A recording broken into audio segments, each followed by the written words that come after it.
Welcome to a journey through ancient Egypt. Tonight, we'll explore the life and legacy of one of history's most remarkable rulers.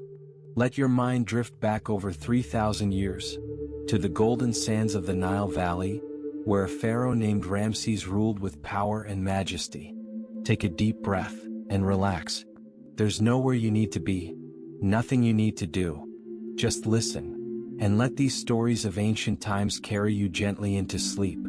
Our first fact: Ramses the Great, also known as Ramses II, was one of ancient Egypt's longest reigning, most powerful, and most monument-building pharaohs. He ruled for about 66 years, in the 13th century BCE. 66 years. Imagine that span of time. Nearly 7 decades on the throne of Egypt. When Ramses first wore the double crown, he was a young man.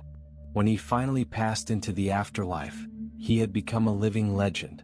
During those 66 years, the Nile flooded and receded 66 times. Seasons turned. Generations were born, grew old, and passed away. And through it all, Ramses remained constant as the sun that rose each morning over the eastern desert. Let's consider our second fact. He was the third pharaoh of Egypt's 19th dynasty, and probably ruled from 1279 to 1213 BCE. The 19th dynasty, a time of strength and renewal for Egypt. Ramses inherited a stable kingdom, and he would make it even stronger. The year 1279 BC, so far removed from our own time, yet in Egypt's long history this was a golden age.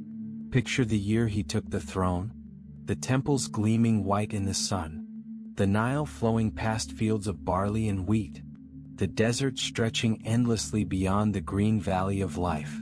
1213 BC, the year his remarkable journey ended.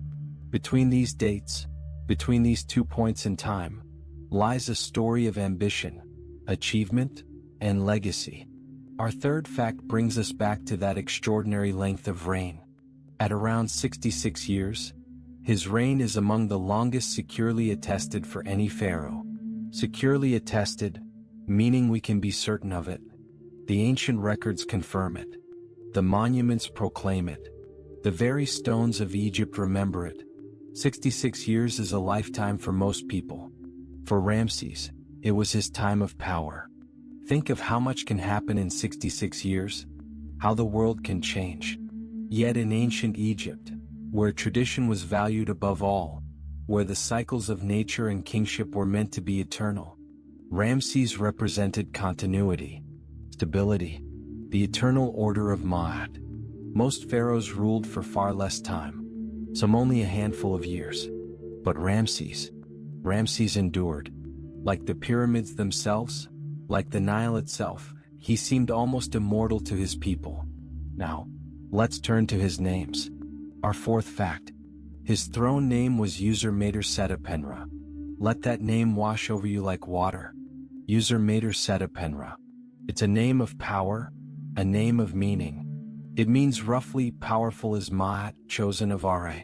Ma'at. The ancient Egyptian concept of truth, justice, cosmic order, balance. Ma'at was what held the universe together. Without Ma'at, there would be chaos. And Ramses proclaimed through his very name that Ma'at was powerful through him. He was the guardian of order, the keeper of balance, and chosen of Ra, the sun god, the creator, the supreme deity of Egypt. Every morning, Ra sailed his solar bark across the sky. Every evening, he descended into the underworld, only to be reborn at dawn. Eternal, unchanging, powerful. And Ramses was chosen by Ra himself. When ancient Egyptians spoke his throne name, they spoke of cosmic power, of divine selection, of the order that held their world together. Our fifth fact. His birth name, Ramesses, means Ra has given birth to him. Once again, we find Ra, the sun god. From the moment of his naming, Ramses was linked to divinity. Ra has given birth to him. Not born of mortal parents alone, but born of the sun god himself. This wasn't mere propaganda. To the ancient Egyptians, this was truth. The pharaoh was a living god, the intermediary between the human world and the divine. And Ramses, born of Ra, embodied this sacred connection from his very first breath. Imagine being given such a name. Imagine growing up knowing that your name declared you to be the child of the sun itself. It must have shaped everything about how Ramses saw himself, and how others saw him. He wasn't just a man who would be king. He was divinely ordained, chosen, born for greatness.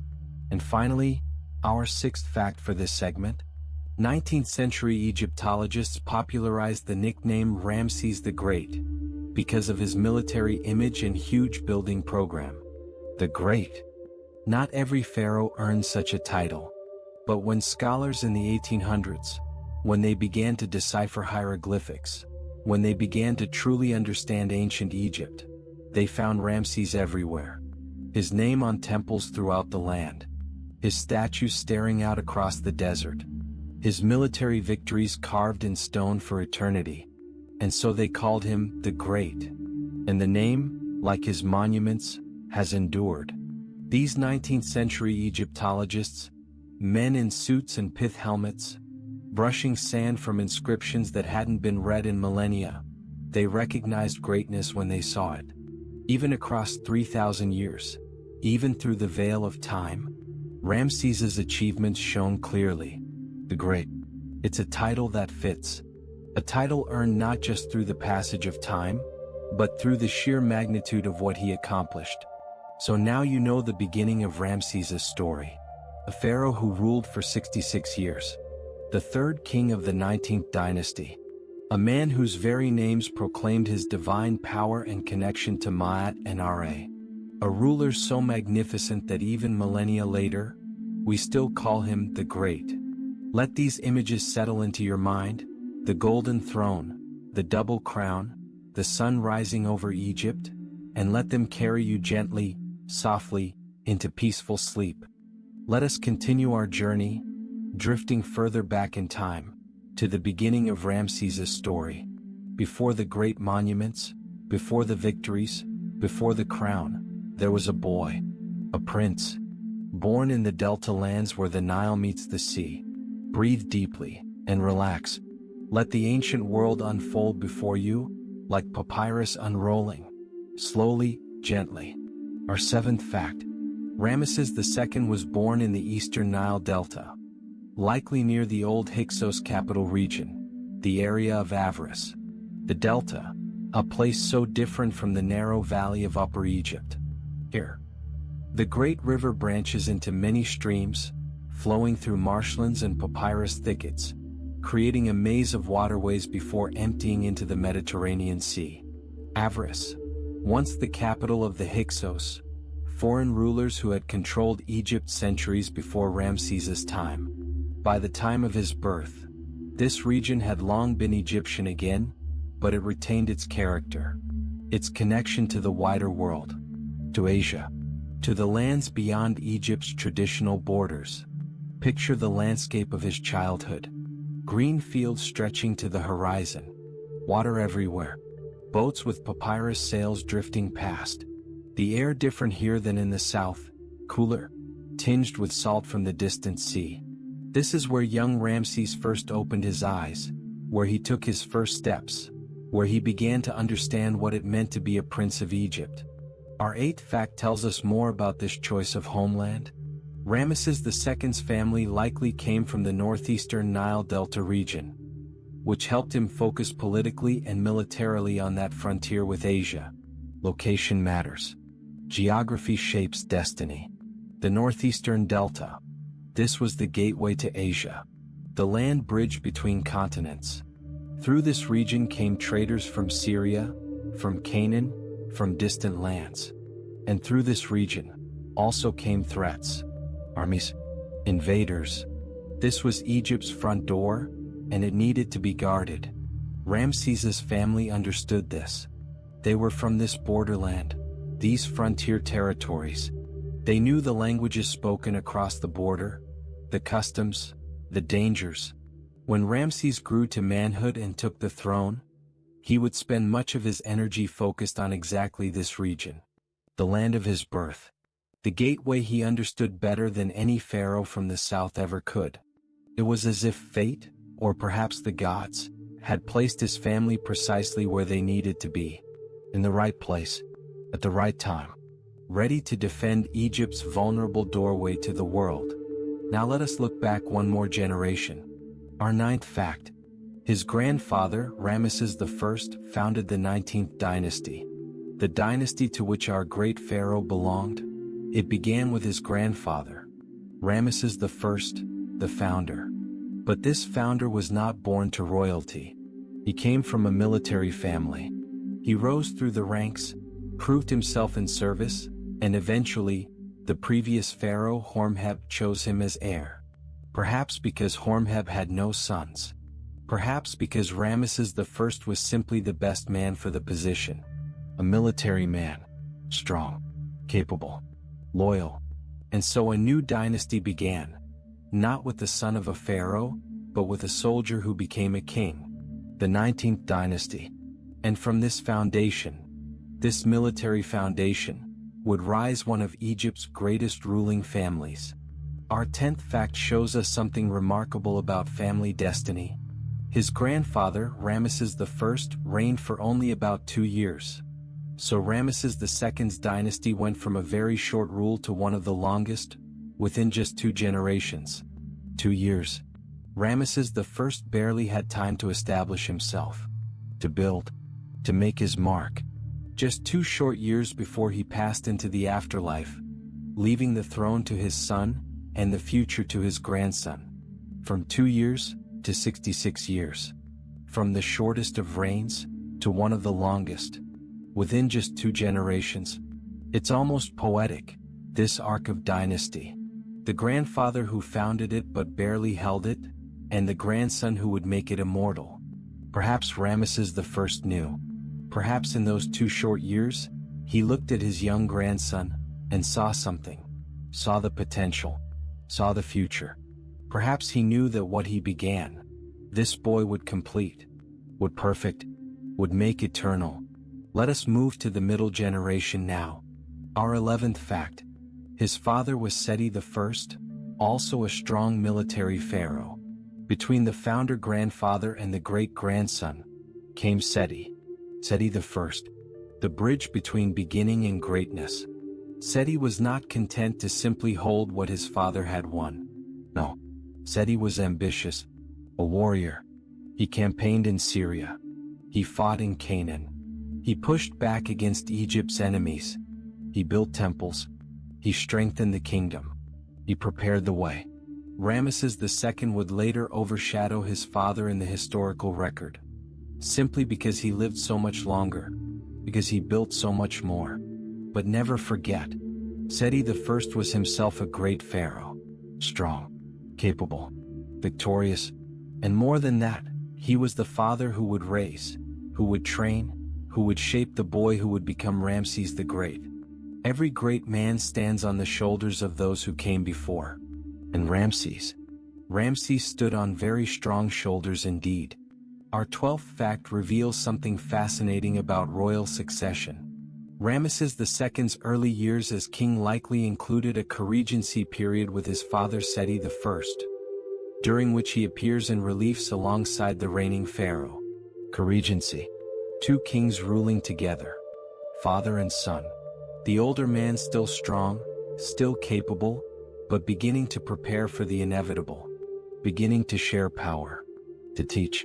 To guide. In temple reliefs from this period, we can see them both.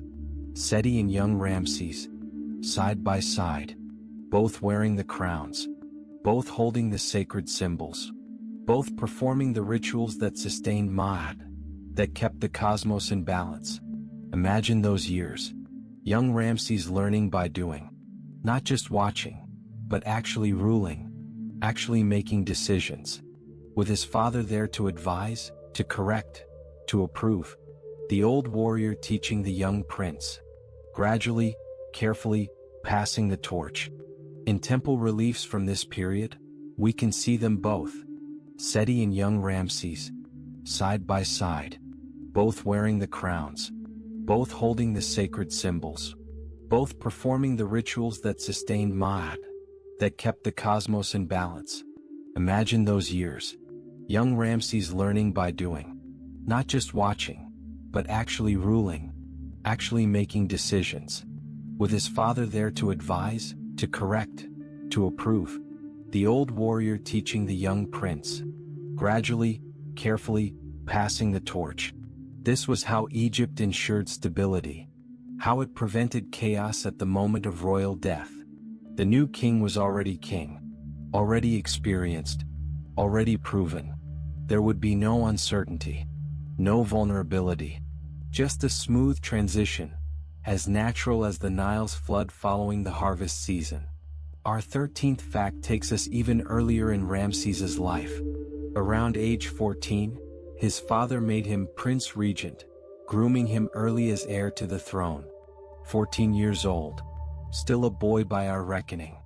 But in ancient Egypt, and especially in a royal family, 14 was old enough for responsibility, old enough for training, old enough to begin the long journey toward kingship.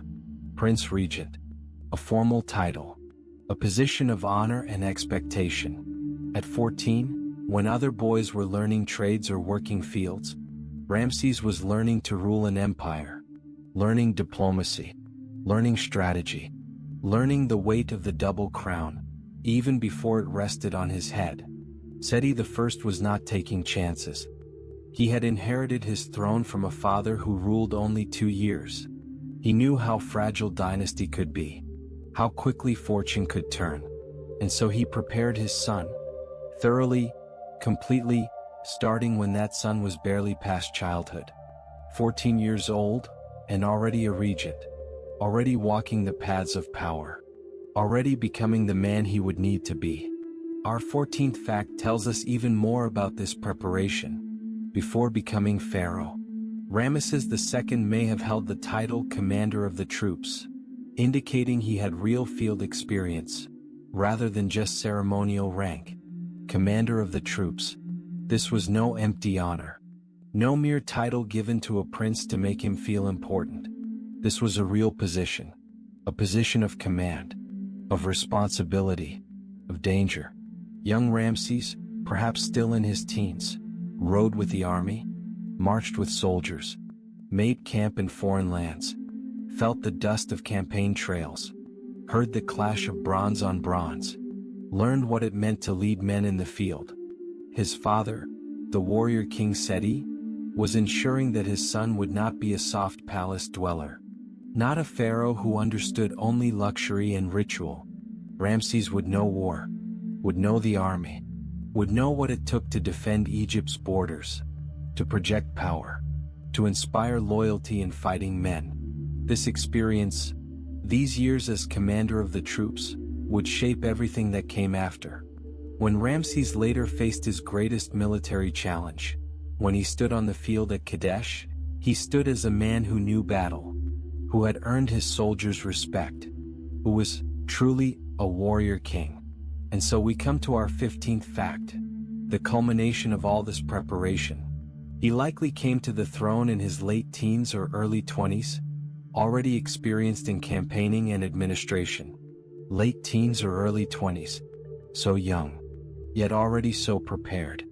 Think of what he had already accomplished by this age. Years as Prince Regent, years as commander of the troops, years of co-regency with his father.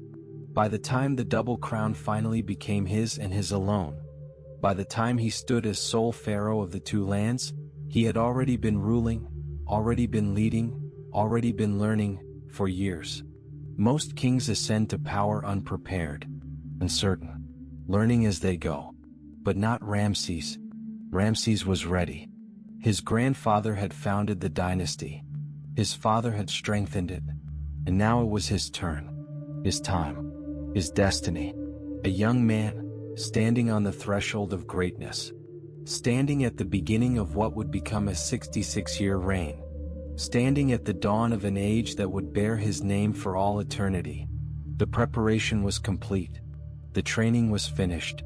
The moment had arrived.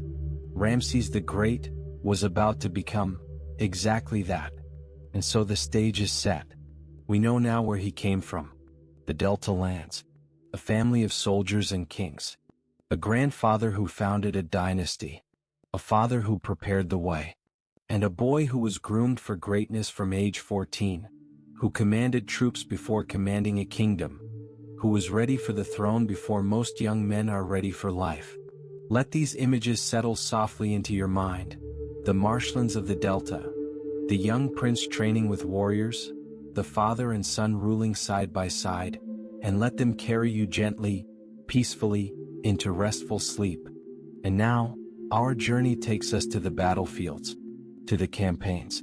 To the moments when young Ramses proved himself not just as a ruler, but as a warrior. Let your mind drift across ancient landscapes, where armies marched, where bronze weapons gleamed in the sun, where a young pharaoh forged his legend. Breathe slowly, deeply. There is no urgency here. Only the slow unfolding of history, like sand sliding through an hourglass, grain by grain. Our 16th fact. He is widely regarded as one of Egypt's most successful warrior kings, with roughly 15 or more military campaigns. 15 campaigns, perhaps even more. We're not entirely certain of the exact number, because the records are incomplete, the inscriptions weathered by time. But at least 15. 15 times. Ramses led Egypt's armies into foreign lands. 15 times, he marched. He fought. He returned victorious. Think of what that means. A campaign is not a single battle. Not a skirmish. A campaign is months, sometimes years, of planning, of marching, of fighting, of occupying territory, of returning home. 15 campaigns across a 66-year reign. Ramses was not a pharaoh who sat on his throne and sent others to fight. He was there, in the field, leading, commanding, risking his own life for Egypt's glory. The warrior king. It's a title that fits him well. Other pharaohs built temples and grew wealthy from trade. Ramses did those things too, but he was also, always, a soldier at heart. His father's son. His grandfather's grandson. A man of action. A man of war. Our 17th fact tells us about one of his earliest military actions. Very early in his reign, he defeated sea raiders known as the Shirden or Shardana, who were attacking ships along Egypt's Mediterranean coast. The Shirden, pirates, raiders from the sea, coming in their swift ships to prey on Egyptian vessels, to steal cargo, to disrupt trade, to spread fear along the coast. This was one of Ramses's first challenges as pharaoh. Not a grand invasion. Not a battle for empire. But a practical problem. A threat that needed to be eliminated. Pirates harassing Egyptian ships. Interfering with commerce. Making the Mediterranean unsafe. The young pharaoh, perhaps still in his early 20s, acted decisively. He gathered forces. He planned. He struck. And the Shirden pirates, who had thought themselves safe in their ships, who had thought Egypt could not touch them on the water, discovered they were wrong. Ramses defeated them, drove them off, made the coast safe again. It was not his greatest victory, not the battle he would be remembered for, but it was important.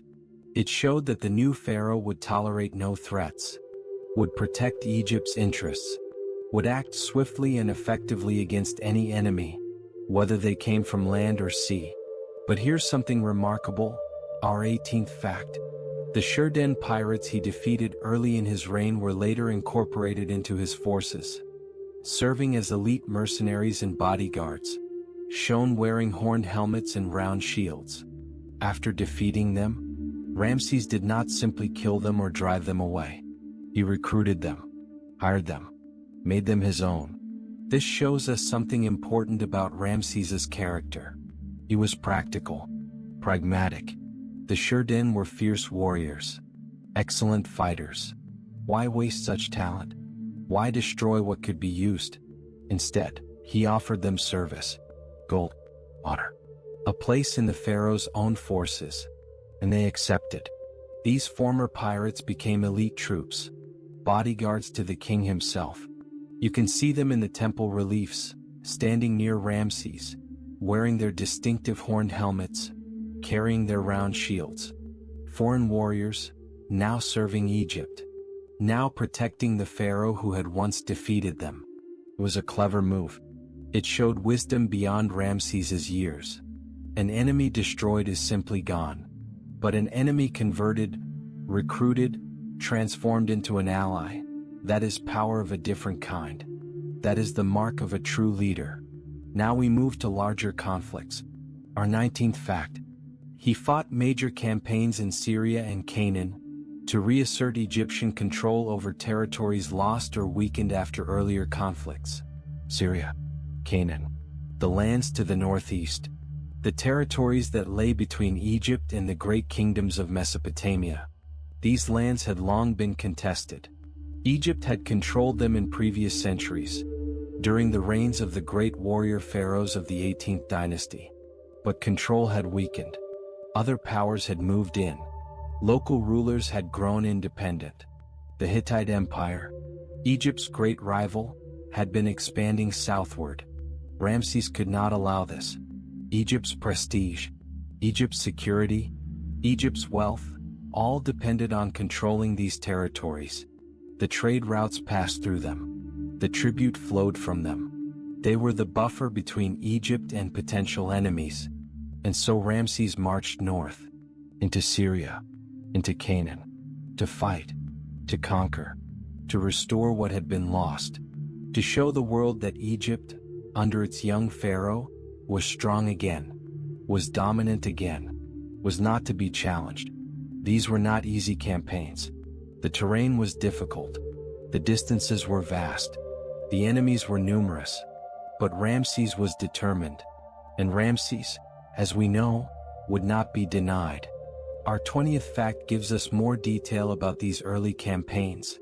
Some of his Syrian campaigns are recorded on temple walls as Year 4 and Year 5 campaigns, indicating an intense burst of military activity soon after he took power. Year 4 of his reign. Year 5. Back-to-back campaigns, one after another. This was not a pharaoh who waited, who deliberated endlessly, who hesitated. Ramses took power and immediately, almost immediately, went to war. In his 4th year as pharaoh, he was already in Syria, fighting, conquering, asserting Egyptian power. And the following year, Year 5, he was there again. More fighting, more conquest, more territory brought back under Egyptian control. This intense burst of activity tells us something. It tells us that Ramses understood he needed to establish himself quickly, to prove himself, to show Egypt's enemies, and Egypt's allies, and Egypt's own people, that the new pharaoh was strong, was capable, was worthy of the throne. Ramses took power and immediately, almost immediately, went to war. In his 4th year as pharaoh, he was already in Syria, fighting, conquering, asserting Egyptian power. And the following year, Year 5, he was there again. More fighting, more conquest, more territory brought back under Egyptian control. This intense burst of activity tells us something. It tells us that Ramses understood he needed to establish himself quickly, to prove himself, to show Egypt's enemies, and Egypt's allies, and Egypt's own people, that the new pharaoh was strong, was capable, was worthy of the throne. There was no gentle easing into power, no learning period. Ramses hit the ground running, and he ran straight to the battlefield. Year 4, Year 5, campaign after campaign, building his reputation, forging his legend, becoming, year by year, battle by battle, the warrior king he was meant to be. But Ramses did not focus only on the north. Our 21st fact. He led multiple expeditions into Nubia to secure gold, resources, and the southern frontier.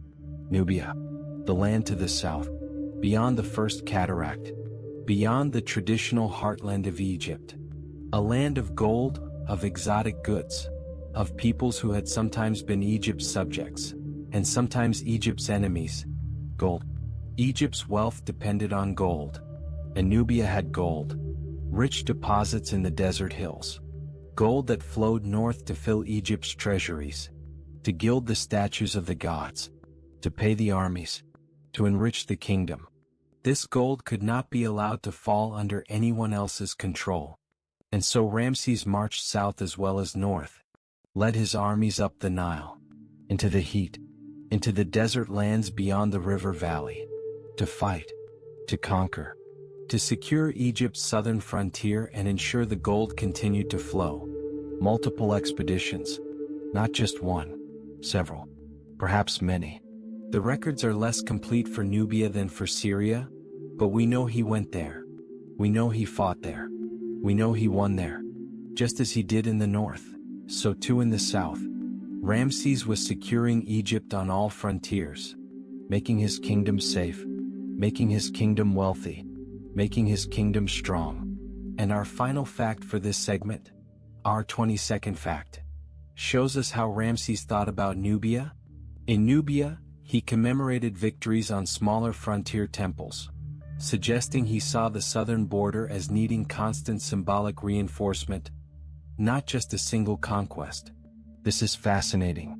In Syria, Ramses built huge temples, massive monuments, but in Nubia, he built many smaller temples, scattered along the frontier, each one commemorating victories, each one proclaiming Egyptian power, each one reminding the local peoples, again and again, that Egypt was in control. This shows strategic thinking. Ramses understood that Nubia was different from Syria. In Syria, you could conquer a city, defeat an army, impose a treaty.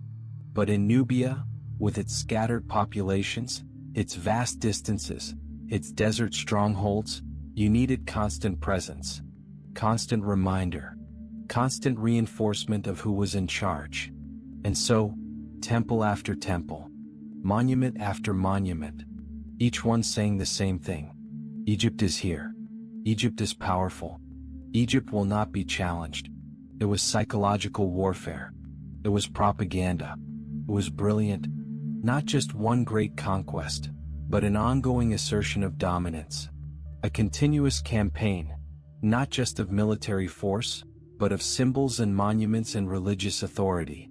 The southern frontier needed constant attention, and Ramses, understanding this, gave it exactly that.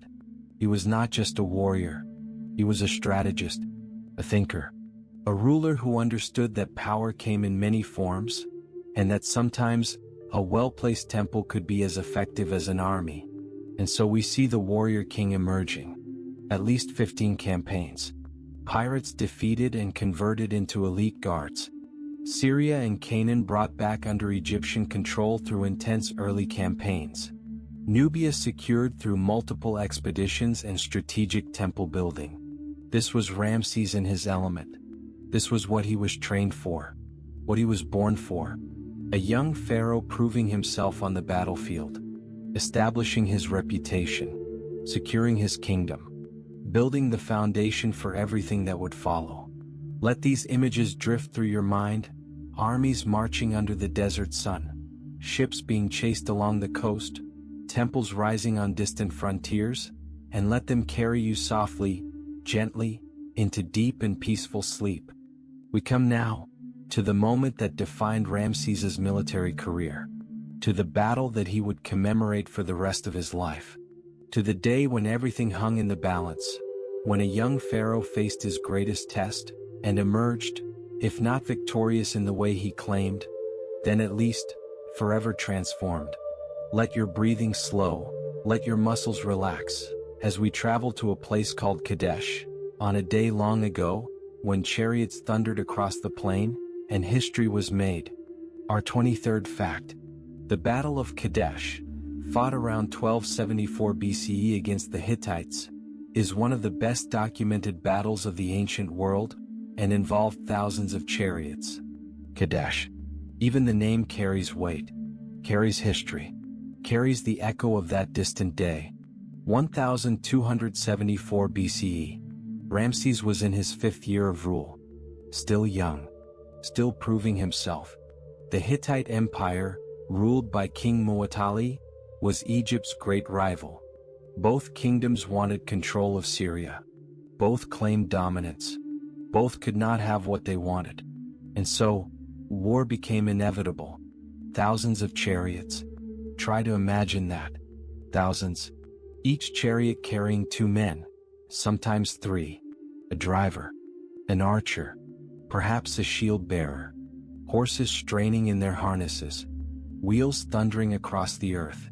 Dust rising in great clouds. The sound, it must have been deafening. Like thunder that never stopped. Like an earthquake made of bronze and wood and horseflesh. This was not a small skirmish. Not a border raid. This was 2 empires colliding. 2 armies of unprecedented size. Meeting at a place called Kadesh. On a day that would echo through history. Our 24th fact tells us about how we know this story. The Battle of Kadesh is narrated in 2 different textual traditions in Egyptian sources. The poem and the bulletin. 2 versions. 2 ways of telling the same story. Both written on temple walls throughout Egypt. Both preserved for 3,000 years. The poem. Literary. Dramatic. Full of vivid language and heroic imagery. It reads almost like an epic. Like the great stories sung by bards. It emphasizes Ramses's courage, his near-divine intervention. His triumph against overwhelming odds. The bulletin. More factual. More straightforward. A military report, describing troop movements, the disposition of forces, the sequence of events. Less poetic, but perhaps in some ways more revealing. 2 texts, telling the same story in different ways. And from these 2 versions, carved on temples at Karnak, at Luxor, at Abu Simbel, at the Ramesseum, we can piece together what happened on that day. What really happened. Or at least, what Ramses wanted everyone to believe had happened. Our 25th fact. Egyptian inscriptions portray Kadesh as a heroic near victory by Ramses. A heroic near victory. Notice those words. Not a complete victory. Not a crushing defeat of the enemy. But a near victory. Heroic. Glorious. Nearly triumphant. This is how Ramses chose to present the battle. As a moment of supreme courage. Of divine favor. Of personal valor that snatched survival, if not total victory, from the jaws of disaster. The inscriptions praise him. Glorify him. Make him larger than life. And why not? He was the pharaoh. The living God. The Lord of the 2 lands. The temples were his to decorate. The story was his to tell. And he told it in a way that emphasized his own heroism. His own courage. His own divine nature. A near victory. Almost winning is, in the hands of a skilled propagandist, sometimes more glorious than winning easily. Because almost winning while nearly dying. That's the stuff of legend. That's what makes heroes immortal. Our 26th fact gives us more detail about this heroic narrative. In the Kadesh inscriptions, Ramses II claims he was briefly abandoned by parts of his army, and had to stand almost alone. Almost alone. Abandoned. Surrounded by enemies. With only the gods, and perhaps his personal guard, to save him. The inscriptions describe it dramatically. Ramses's army was divided into 4 divisions. They were marching separately toward Kadesh. The Hittites ambushed one division, sent it fleeing. Then attacked Ramses's own division, the division of Ammonius. And in the chaos, in the terror, some of the Egyptian soldiers broke, fled, left their pharaoh. And Ramses, according to his own account, stood firm, called upon the god Ammonius, fought like a lion, like a force of nature, single-handedly, or nearly so, held off the Hittite army until reinforcements could arrive. It's a powerful image. The young pharaoh, abandoned by cowards, standing alone against thousands. Defiant, heroic, superhuman. Whether it happened exactly this way, we can never know. But this is how Ramses remembered it, or how he wanted to be remembered, as a man who did not break, who did not flee, who stood when others ran. But what do modern scholars think? Our 27th fact. Modern historians generally see Kadesh as a tactical stalemate. A stalemate, not a victory, not a defeat, somewhere in between. Both sides claimed victory. Both sides suffered losses. Neither side achieved their objectives. Both sides eventually withdrew. The Hittites did not conquer Egypt. Egypt did not drive the Hittites from Syria. Kadesh remained in Hittite hands. But Ramses survived. His army survived. He returned to Egypt. He lived to fight another day. In military terms, this is what we call a stalemate. Neither side won. Neither side lost. The situation after the battle was essentially the same as before it. But in political terms, in propaganda terms, each side could spin it however they wanted. And Ramses spun it brilliantly. He turned a stalemate into a heroic near victory. He turned survival into triumph. He turned a day of chaos and terror into proof of his divine favor and personal courage. And you know what? It worked. For 3,000 years, people have remembered Ramses's version. The heroic pharaoh standing alone. The divine intervention. The glorious battle. Whether it was strictly true, matters less than the fact that he made people believe it. In military terms, this is what we call a stalemate. Neither side won. Neither side lost. The situation after the battle was essentially the same as before it. But in political terms, in propaganda terms, each side could spin it however they wanted. And Ramses spun it brilliantly. He turned a stalemate into a heroic near victory. He turned survival into triumph. He turned a day of chaos and terror into proof of his divine favor and personal courage. And you know what? It worked. For 3,000 years, people have remembered Ramses's version. The heroic pharaoh standing alone. The divine intervention. The glorious battle. Whether it was strictly true, matters less than the fact that he made people believe it. Let us look now at the organization of Ramses's forces. Our 28th fact. His chariot corps is depicted as highly organized and divided into named divisions such as Ammonius, Ra, Ta, and Seth. 4 divisions, each named for a god, each with its own identity, its own pride, its own honor. The division of Ammonius, named for the king of the gods, the creator, the hidden one. This was Ramses's own division, the one he commanded personally, the one that bore the name of Thebes's patron deity. The division of Ra, the sun god, the original creator, the god whose name Ramses himself bore. Ra, who sailed across the sky each day in his solar bark. The division of Ta, the craftsman god, the creator of Memphis, the ancient god of the old capital, patron of artisans and builders. And the division of Seth, the storm god, the god of chaos in the desert, the powerful, the dangerous, the god of soldiers and foreign lands. 4 divisions, 4 gods, 4 armies marching under divine banners. It gave structure. It gave meaning. It gave each soldier a sense of belonging, not just to an army, but to something sacred, something divine. When you marched in the division of Ammonius, you marched with the king of the gods himself. How could you flee? How could you fail? You carried divine honor on your shoulders. And finally, our 29th fact. Reliefs show him personally driving a chariot while shooting arrows, a standard royal pose repeated across many sites. The pharaoh in his chariot, reins tied around his waist, bow drawn, arrow flying, enemies falling before him, horses rearing, wheels churning, victory everywhere. You can see this image on temple after temple, at Karnak, at Abu Simbel, at the Ramesseum. Always the same, always Ramses, always heroic, always triumphant. The royal pose, the standard way of showing the pharaoh as warrior. Was he really this skilled? Could he really drive a chariot at full speed while shooting arrows accurately? Perhaps. He had trained from youth. He had fought in many battles. He was, by all accounts, physically capable and brave. But the image is also symbolic. It's not just about what Ramses could do. It's about what the pharaoh represents.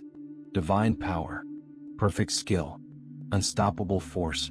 The image is repeated so often, across so many sites, that it becomes almost hypnotic. You see it once, twice, 10 times, 100 times. And gradually, the image becomes reality. Ramses becomes the eternal warrior, forever young, forever victorious, forever driving his chariot, forever shooting his bow, forever conquering Egypt's enemies. This is the power of art, of propaganda, of repetition.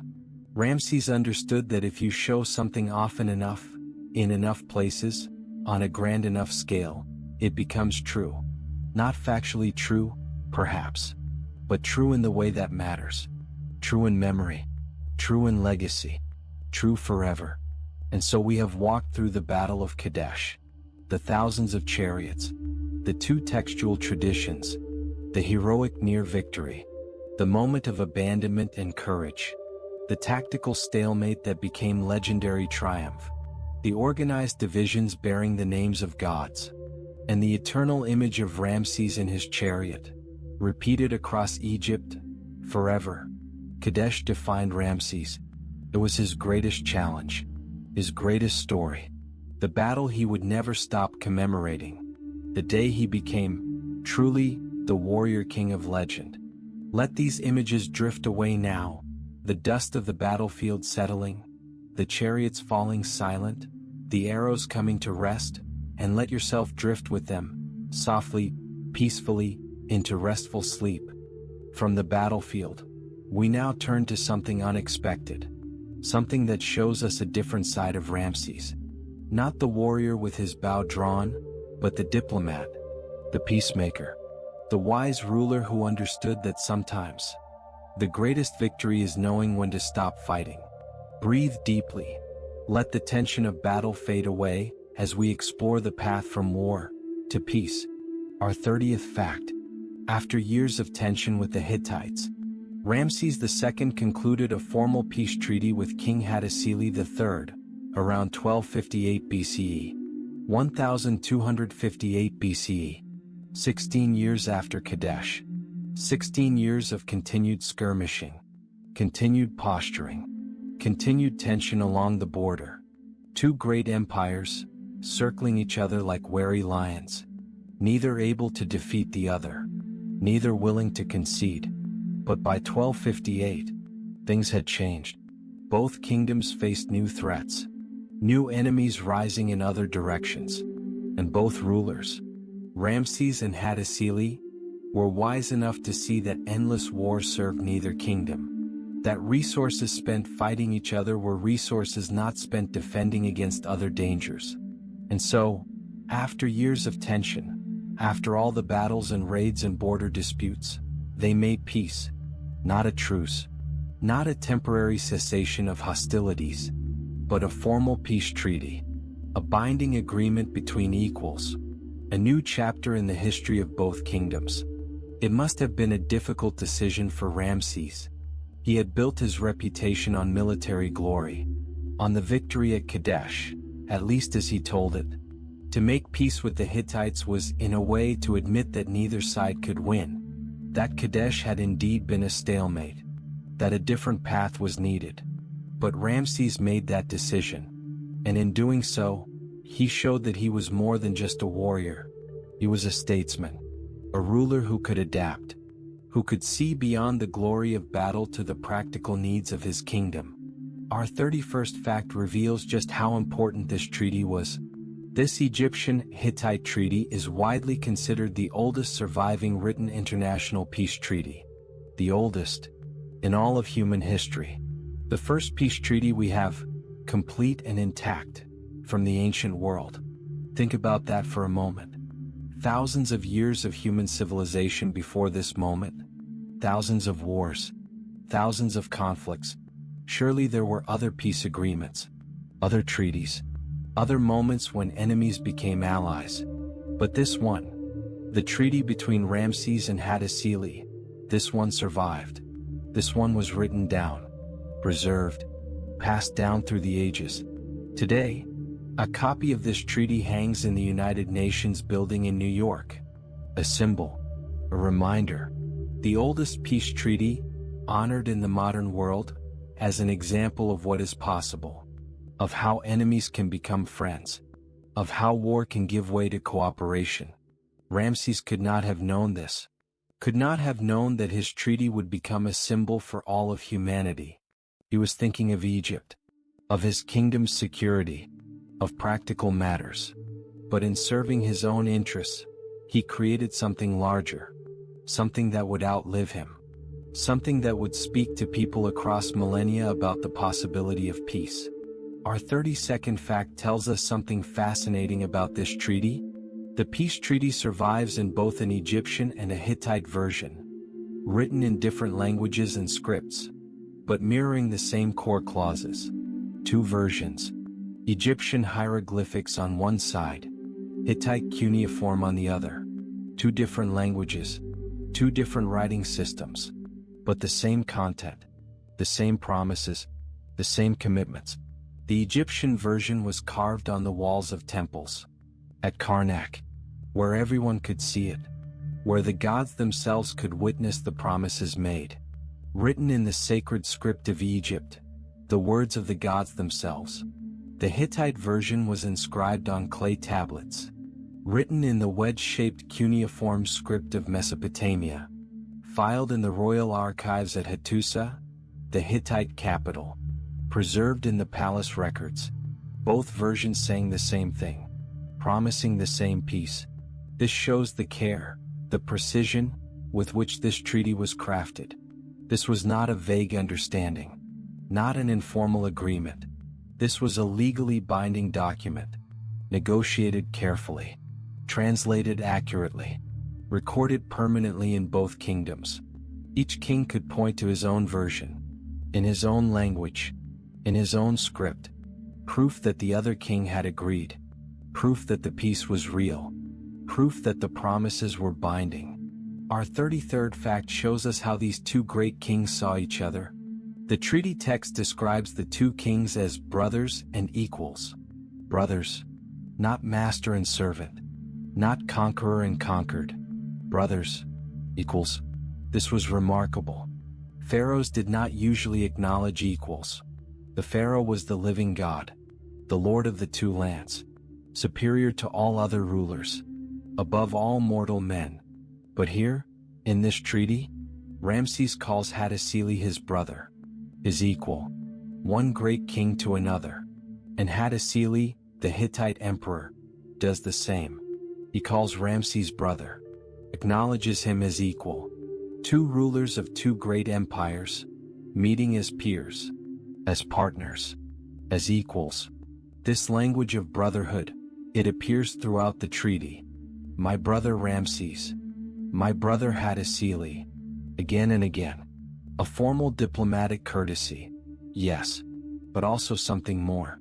A recognition that neither kingdom could dominate the other. That peace required mutual respect. That cooperation required equality. It must have been strange for both courts. Egyptian nobles who had always believed their pharaoh was supreme, now hearing him call a foreign king his brother. Hittite nobles who had the same beliefs about their own emperor, now hearing him acknowledge an Egyptian as equal. But this was the price of peace, and both kingdoms, wisely, paid it. Our 34th fact reveals the treaty's practical provisions. The treaty included mutual defense clauses against external enemies and internal rebels. This wasn't just about ending the war between Egypt and Hatti. It was about creating an alliance, a partnership, a mutual commitment to help each other. Our 34th fact reveals the treaty's practical provisions. The treaty included mutual defense clauses against external enemies and internal rebels. This wasn't just about ending the war between Egypt and Hatti. It was about creating an alliance, a partnership, a mutual commitment to help each other. If Egypt faced an enemy, Hatti would come to its aid. If Hatti faced an enemy, Egypt would help defend it. External enemies, other kingdoms, raiders, invaders, both empires would stand together against them. And internal rebels. This is fascinating. If someone in Egypt rose up against Ramses, the Hittites would not support them, would not give them refuge, would not help them overthrow the pharaoh. And the same in reverse. If rebels threatened Hattusili, Egypt would not assist them. Each king guaranteed to help the other maintain control of their own kingdom. This shows sophistication. Both rulers understood that the greatest threats often came not from foreign armies, but from within, from nobles who grew too ambitious, from princes who wanted the throne, from regions that sought independence. And both rulers agreed to protect each other against such threats. It was a complete alliance, not just an agreement to stop fighting, but a commitment to support each other, to be true allies, true brothers, in every sense that mattered. Our 35th fact shows us how the peace was strengthened over time. Later, the peace was reinforced by diplomatic marriages, including Ramses taking a Hittite princess as a royal wife. Marriage, the oldest form of diplomatic alliance. Two families becoming one through marriage. Two kingdoms bound together by blood.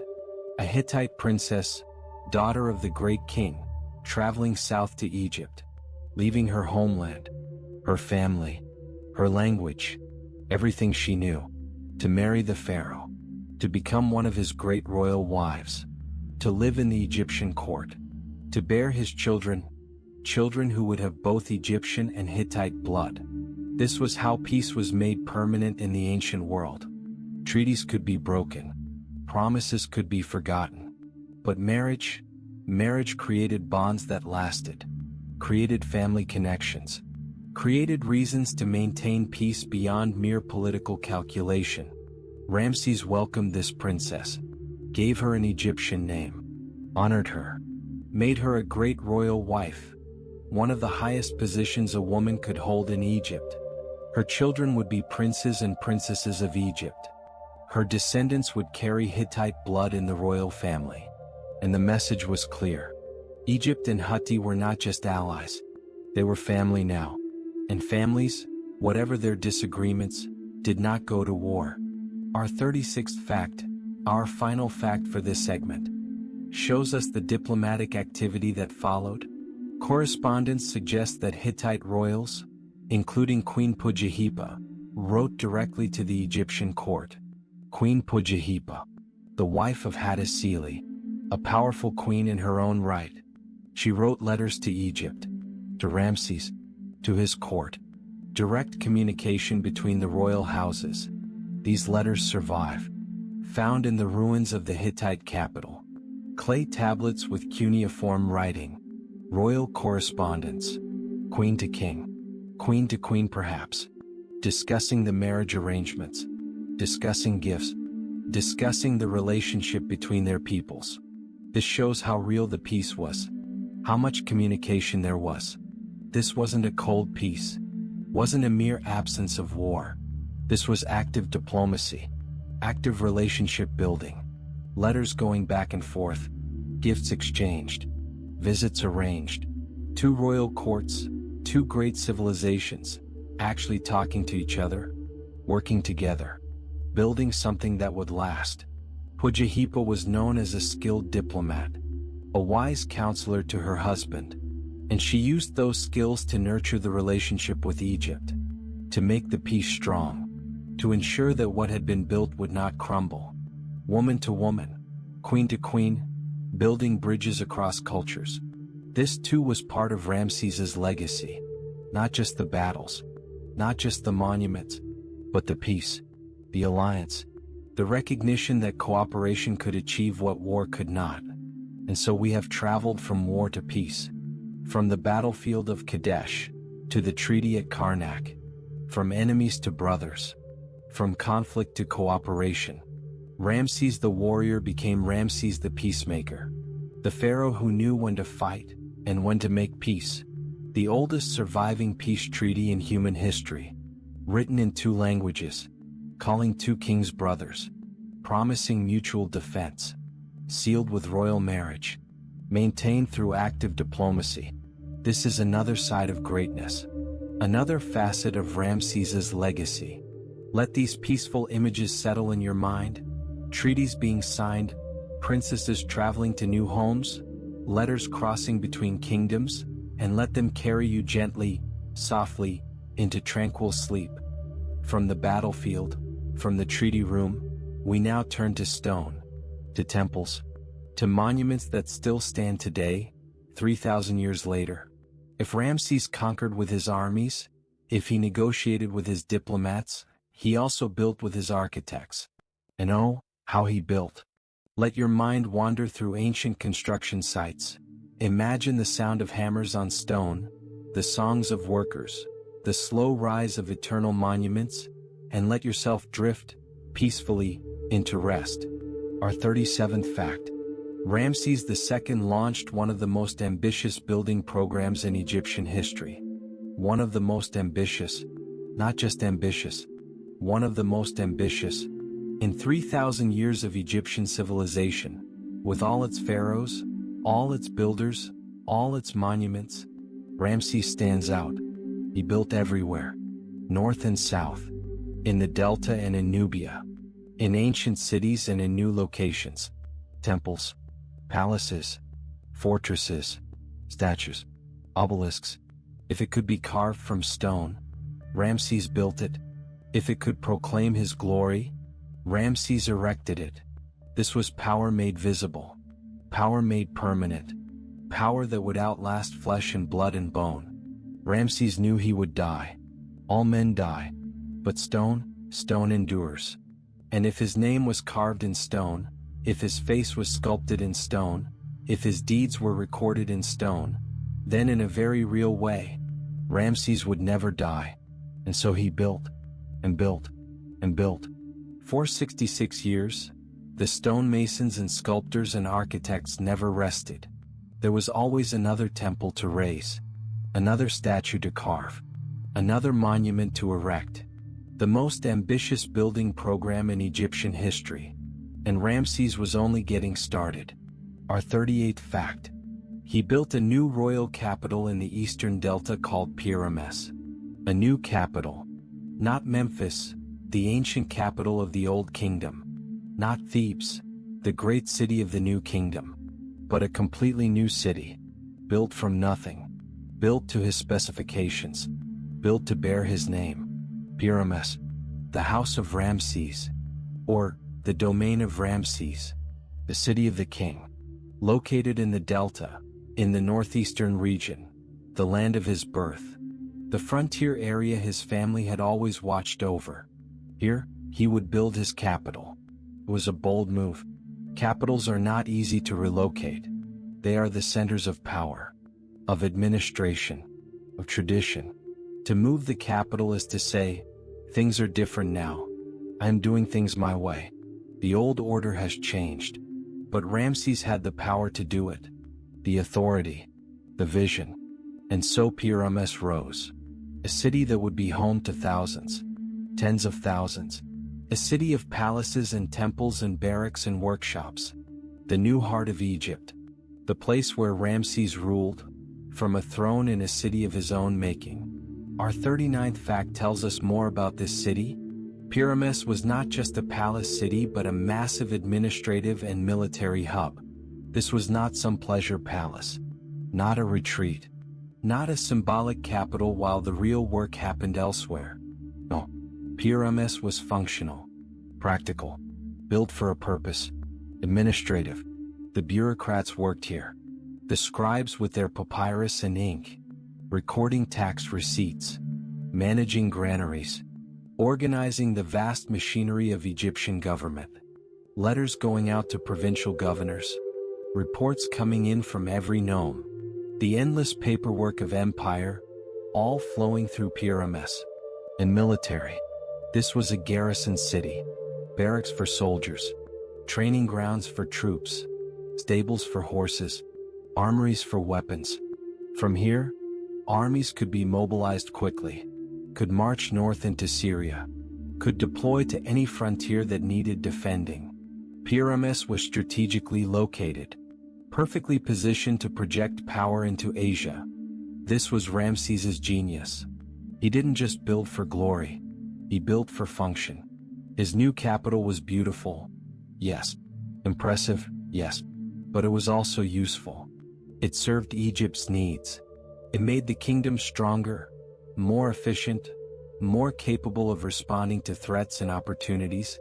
Our 40th fact reveals an interesting detail. Archaeological evidence indicates Pyramus had extensive horsekeeping facilities. Horses, stables, paddocks, breeding facilities. This makes sense, doesn't it? Ramses was a chariot warrior. His armies depended on chariots. And chariots need horses. Many horses. The chariot divisions we heard about earlier. Ammonius, Areta. Each division needed hundreds, perhaps thousands, of horses. Horses need care, training, breeding. You can't just capture wild horses and hitch them to chariots. They must be bred, trained from young age, taught to tolerate noise, to run in formation, to not panic in battle.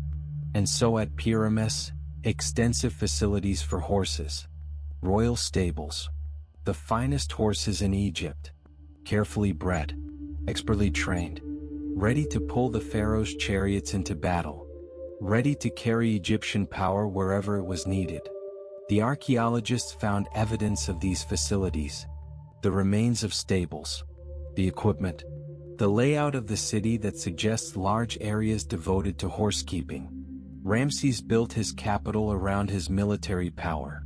And his military power rode on 4 legs, pulling chariots of bronze and wood into glory. Our 41st fact shows us the symbolic importance of location. The city's location near former Hyksos centers symbolized full Egyptian control of the region. Remember the Hyksos, foreign rulers who had controlled the Delta centuries before, who had made this region their stronghold, their capital at Avaris, not far from where Ramses built Pyramus. The Hyksos had been driven out long ago, but the memory remained. The Delta had been, for a time, foreign-controlled, not purely Egyptian. And this bothered Egyptian pride, Egyptian sense of ma'at, of proper order.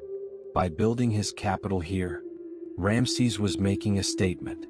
This is Egypt, completely, thoroughly, eternally. No trace of foreign control remains. This is my city, my domain, Egyptian to its core.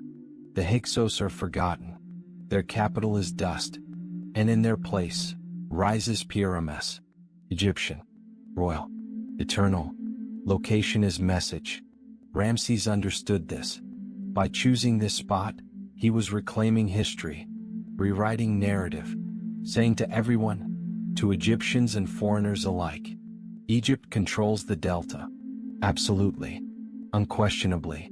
Forever. Now let us turn south, far south, to one of Ramses's most famous monuments. Our 42nd fact. He built the famous rock-cut temples at Abu Simbel in Nubia. Abu Simbel. Even the name sounds remote, exotic. It is far south of Egypt proper, deep in Nubia, in the land of gold and desert. Rock-cut.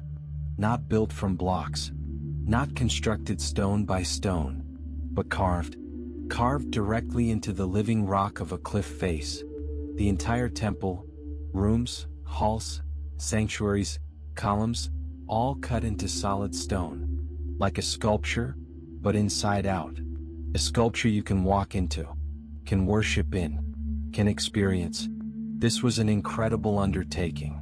To carve a temple from solid rock requires skill, patience, time, years of work, hundreds of workers, chiseling, hammering, slowly removing stone, creating space, creating rooms, creating doorways and halls and chambers, all from one solid cliff face. And Ramses didn't build just one temple at Abu Simbel. He built two. One for himself and the gods. One for his great royal wife Nefertari. Two temples, both rock-cut, both magnificent, both standing in the Nubian desert, proclaiming Egyptian power, Egyptian art, Egyptian permanence. Our 43rd fact describes the scale of Abu Simbel. The colossal seated statues at Abu Simbel are about 20 meters high. 20 meters. That's about 65 feet, or roughly 6 stories tall. Imagine it. Statues as tall as buildings. 4 of them, sitting in a row. All of Ramses. All identical. All staring out across the desert with stone eyes that see everything and nothing. 20 meters of carved stone. From the base, where the feet rest on the ground, to the crown, adorning the head. Each statue weighing thousands of tons. Each one a marvel of engineering and artistry. How do you carve something so large? How do you plan it? How do you ensure the proportions are correct when the scale is so vast? The ancient Egyptian sculptors knew. They had techniques, systems, ways of scaling up designs while maintaining proportion. And they used those techniques here, at Abu Simbel, to create 4 colossal Ramses. 4 guardians. 4 representations of pharaonic power. Sitting, watching, eternal. When travelers approached from the desert, when they saw these statues for the first time, they must have been overwhelmed, stunned. How could human hands create such things? How could mere mortals carve gods from mountains? This was the point. This was the message. Ramses was not merely human. He was divine. And his works were, like the mountains themselves, eternal. But Abu Simbel has another marvel. Our 44th fact. Inside Abu Simbel's main temple, sunlight reaches the sanctuary statues twice a year. Twice a year. On specific dates. The sun aligns perfectly. Its rays penetrate deep into the temple. Through the entrance. Down the halls. All the way to the innermost sanctuary. And there, illuminates 4 statues. Ramses, Ammonius, Areta, sitting together. Gods and Pharaoh, united. This required precise astronomical knowledge. Precise architectural planning. The temple had to be oriented exactly. The angles calculated perfectly. The dates determined accurately. So that twice a year, and only twice a year, the sun would perform this miracle. The dates are traditionally said to be Ramses's birthday and his coronation day. Whether this is exactly true, we cannot be certain. But it's fitting. The sun god Ra, illuminating the temple of his son Ramses. On the most important days, blessing, sanctifying, confirming divine favor. This is architecture as astronomy, as theology, as poetry. The temple is not just a building. It's a cosmic mechanism, aligned with the heavens, participating in the eternal cycles of sun and season. Ramses built not just with stone, but with starlight. Now we return north, to Thebes, the great city of the south. Our 45th fact. He built the Ramesseum, his mortuary temple at Thebes. The Ramesseum, named for him. His mortuary temple. The place where his cult would be maintained after death. Where offerings would be made. Where priests would recite prayers. Where his Ka, his spiritual double, would dwell forever. Thebes, the city of Ammonius, the religious capital. Even though Ramses made Pyramus his administrative capital, Thebes remained important. Spiritually, religiously, this is where the great temple stood, where the necropolis lay across the river, where pharaohs were buried, where they were worshipped after death. And so Ramses built his mortuary temple here, on the west bank, among the monuments of his predecessors, a temple to last forever, a temple to maintain his memory, his offerings, his connection to the divine. The Ramesseum, large, complex, impressive, a testament in stone to eternal life. Our 46th fact reveals something practical about the Ramesseum. The Ramesseum included warehouses and granaries, not just ritual halls. This is fascinating. We think of temples as purely religious, places of worship, of ritual, of offerings to the gods, and they were. But they were also economic centers, storage facilities, administrative hubs, warehouses for storing goods, supplies, materials. The temple needed resources to function, to feed the priests, to pay the workers, to maintain the buildings. These resources had to be stored somewhere. And so, warehouses, practical, necessary, part of the complex, and granaries, for storing grain. Grain was wealth in ancient Egypt. The annual flood brought fertility. The fields produced grain. The grain fed the people. Stored grain was security, was insurance against bad harvests, was power. And the temples, wealthy institutions that they were, stored vast quantities of grain. So the Ramesseum was not just a spiritual monument. It was an economic institution, a practical complex that combined ritual and function, religion and administration, the sacred and the mundane. This was typical of Egyptian temples. But it reminds us that these monuments served multiple purposes, were woven into the fabric of daily life. Our 47th fact. He also added significantly to older temples such as Karnak and Luxor. Ramses didn't just build new monuments. He also improved, expanded, enhanced older ones. Karnak, the great temple of Ammonius at Thebes, built over centuries by many pharaohs, each adding their own pieces, their own halls, their own pylons. Luxor, another temple of Ammonius, connected to Karnak by a long processional way. Beautiful, ancient, sacred. And Ramses expanded it, added to it, made it larger, more impressive, more his own. This was standard practice. Egyptian pharaohs built on what came before, each generation adding to the work of previous generations. The temples grew over time, like coral reefs, like layered sediment. Each pharaoh's contribution visible, identifiable, part of a larger whole. But Ramses added more than most, at more places, with more ambition. His contributions were substantial, significant. Everywhere you looked, in every major temple, Ramses had left his mark. Our 48th fact gives us specific detail about Karnak. At Karnak, Ramses II added a massive pylon decorated with scenes of Kadesh. A pylon, a monumental gateway, the entrance to the temple. Massive walls flanking a central doorway. Towering, impressive, impossible to ignore. And on this pylon, Ramses had carved scenes from the Battle of Kadesh, his great battle, his moment of heroic triumph, the battle we heard about earlier, the tactical stalemate that he turned into legendary victory. Here it was, on the entrance to Egypt's most important temple, for everyone to see, forever. Walking into Karnak, you would pass through this pylon. You would see Ramses in his chariot, fighting the Hittites, standing alone, triumphant. The image would be unavoidable. Before entering the holy precinct, before approaching the god Ammonius, you would be reminded of Ramses's greatness, his courage, his victory. This was strategic placement, the most prominent position, the entrance to the kingdom's most sacred space. And Ramses put his battle there, made it part of approaching the divine, made it inseparable from religious experience. Brilliant, effective, eternal. Now we come to something controversial. Our 49th fact. Ramses II often recarved earlier kings' monuments, inserting his own cartouches.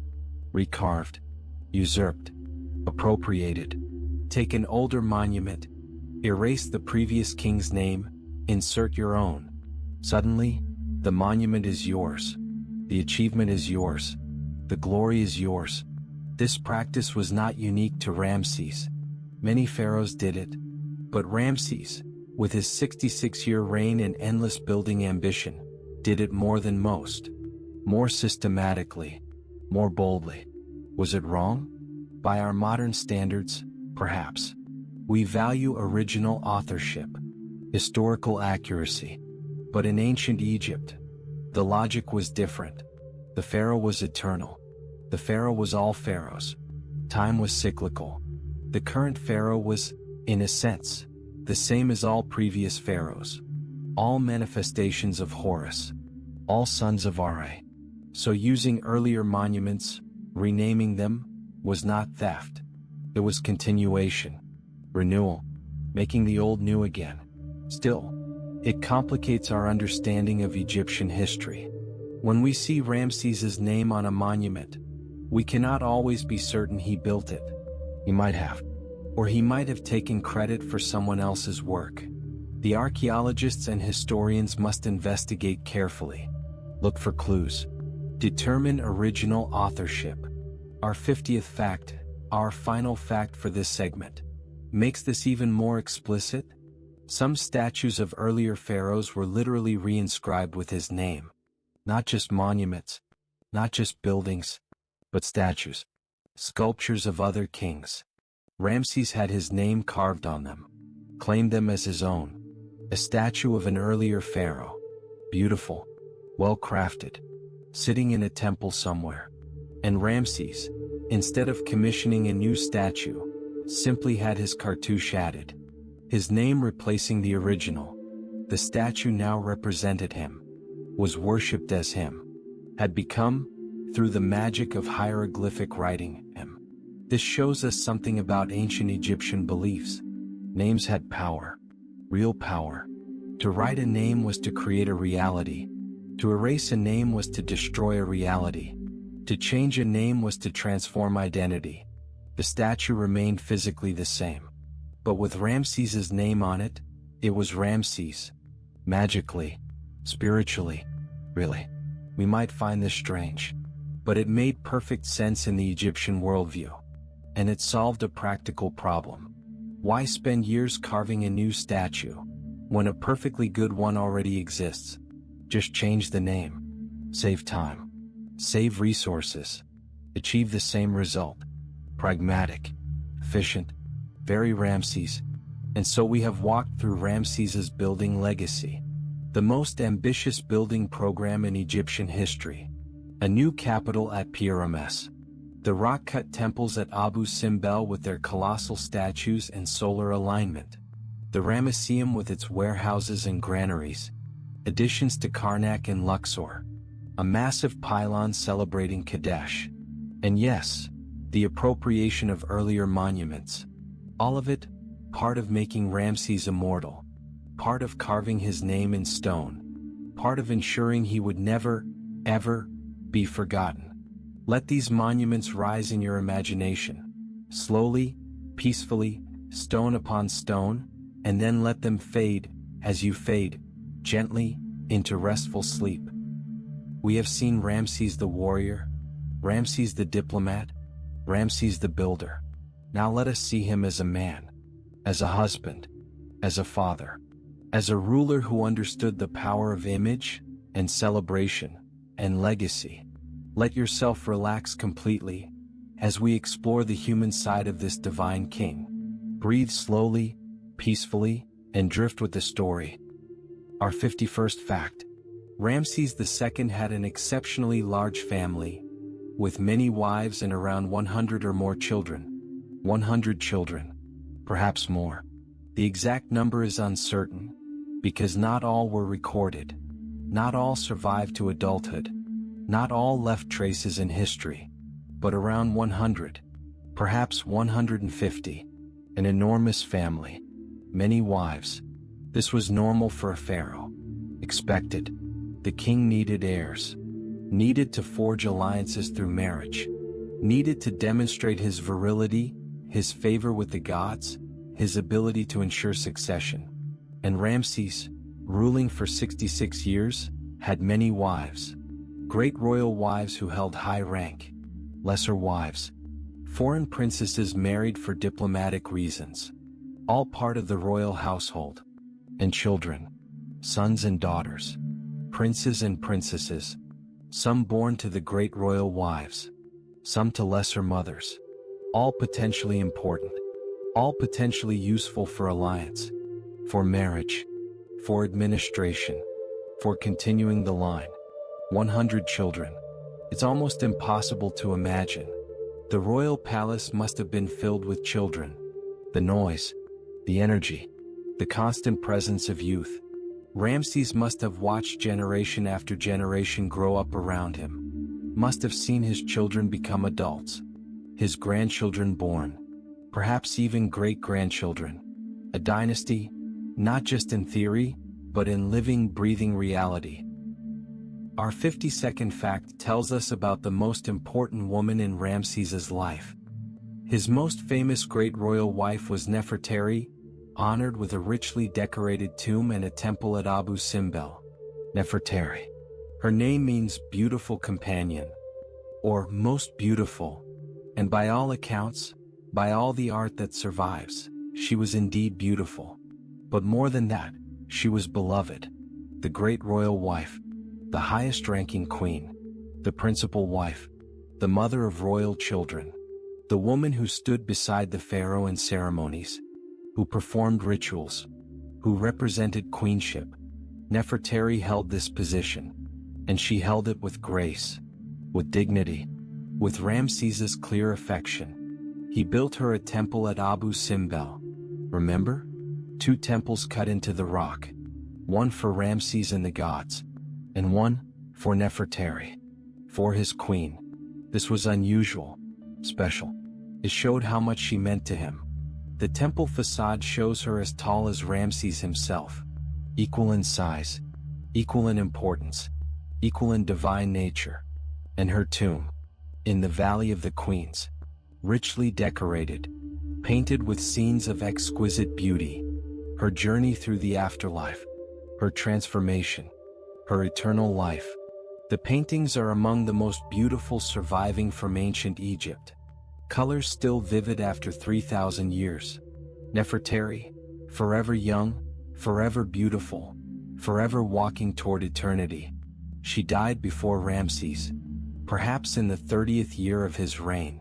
He lived on for decades without her, had other wives, other queens, but Nefertari remained special, the most famous, the most honored, the one who held his heart. Our 53rd fact shows us Ramses's understanding of image. He carefully used art, inscriptions, and colossal statues as royal public relations. Public relations, a modern term, but the concept is ancient. Ramses understood that power requires perception, that being great is not enough. You must be seen as great, known as great, remembered as great. And so, the art, everywhere. Temple walls covered with reliefs showing his victories, his piety, his divine nature. The Battle of Kadesh repeated on temple after temple, always showing him triumphant, always showing him heroic. The message clear, consistent, unavoidable. The inscriptions, texts praising him, listing his accomplishments, recording his building projects, his names, his titles, his divine epithets, cut into stone, painted on walls, written on papyrus. Everywhere you looked, Ramses's propaganda. The colossal statues, like those at Abu Simbel, impossible to ignore, overwhelming in scale, making Ramses larger than life, more than human, divine, eternal. When people saw these statues, they could not help but be impressed, intimidated, which was exactly the point. This was not vanity, or rather, not only vanity, this was statecraft, political strategy. Ramses understood that a pharaoh's power rested partly on perception, on the belief, the certainty, that he was chosen by the gods, that he was mighty, that he was eternal. And art, inscriptions, statues, these created that perception, made it real, made it unquestionable. Our 54th fact reveals something about how Ramses celebrated his reign. He celebrated more Set festivals than any other known pharaoh.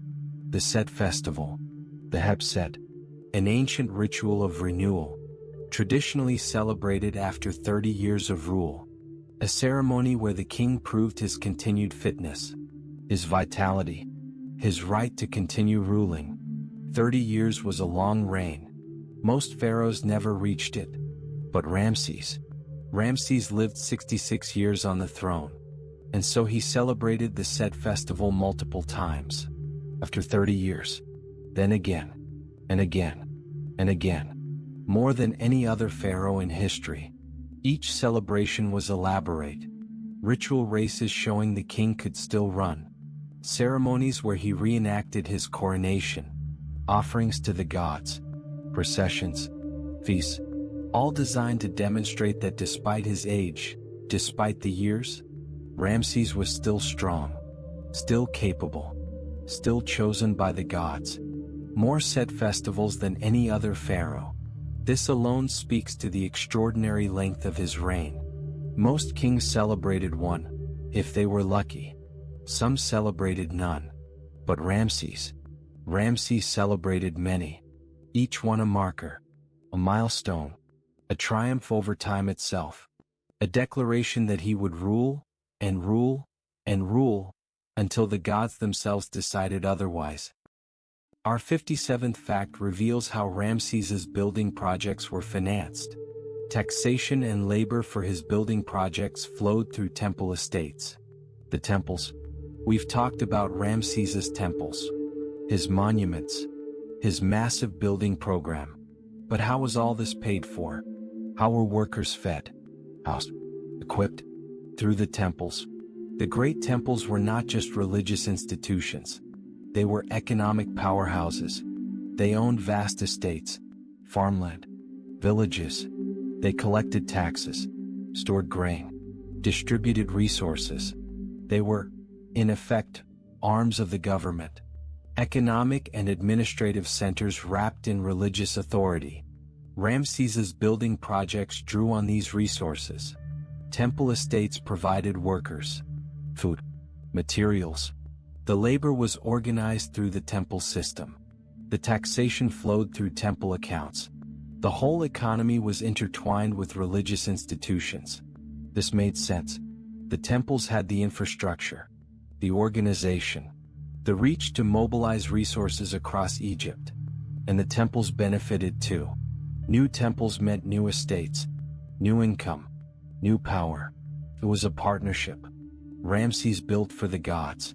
The gods, through their temples, provided the means for building. This system had been in place for centuries. But Ramses, with his extraordinary building ambition, relied on it more than most, pushed it further, made it work harder. The temples became engines of construction, transforming Egypt, temple by temple, statue by statue, monument by monument.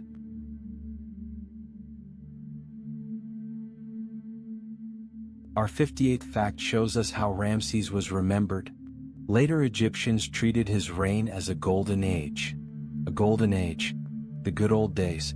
When Egypt was strong. When the pharaoh was mighty. When the gods were pleased. When everything was as it should be. This is fascinating. As time passed, as Egypt faced new challenges, invasions, internal strife, weaker kings, people looked back, remembered Ramses. And in memory, his reign became idealized. Perfect. A time to aspire to. A standard to measure against. Golden Age. Ramses would have been pleased. This was exactly what he wanted. To be remembered. To be honored. To be held up as the model pharaoh. And centuries after his death, that's exactly what happened. School children learned about him. Scribes copied his inscriptions. Kings tried to emulate him. His monuments helped.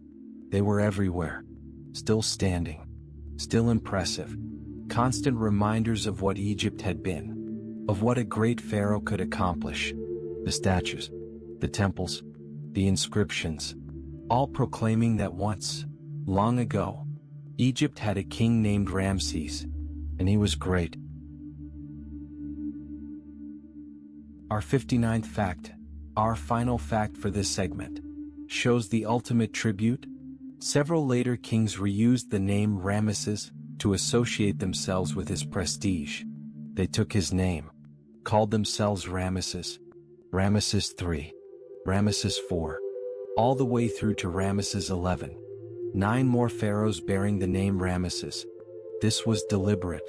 These later kings wanted to connect themselves to his glory, to his success, to his golden age. By taking his name, they hoped to inherit his aura, his prestige, his divine favor, to tell the people and the gods, "I am like him. I am worthy. I will restore what he built." Some of these later Ramesses were capable rulers. Some were weak. None matched the original. But all wanted to. All hoped that by bearing his name, some of his greatness would rub off. Some of his success would be theirs. This is perhaps the greatest tribute. To have your name become a dynasty. To have kings centuries later still invoking you. Still trying to be you. Still measuring themselves against your standard. Ramses II, Ramses the Great, became more than a king. He became an ideal, a legend, a name that meant greatness itself. And so, centuries after his death, the name Ramesses still echoed through Egyptian palaces, still appeared in royal cartouches, still represented the dream of what Egypt could be when it had a truly great king.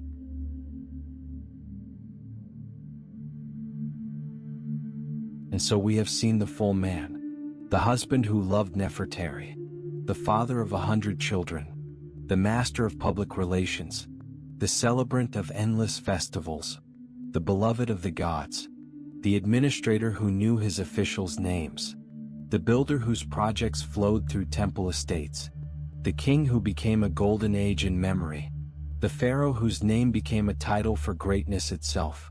This is Ramses complete, warrior and diplomat, builder and administrator, man and god, mortal and legend.